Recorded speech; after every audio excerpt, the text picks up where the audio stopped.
আমাদের কথা হলো আমার আছে কেন সত্যটা কেন প্রকাশ হচ্ছে মিডিয়ার সামনে সত্যটা কেন সবার সামনে আসতেছে আপনি আমরা ধরে রাখেন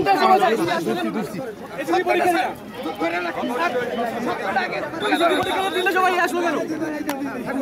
এটা কেন ভালো হইলো স্যার জি স্যার এই আবারও বলতেন আমি থ্যাংক ইউ ভাই প্রত্যেকটা ওয়েবসাইটে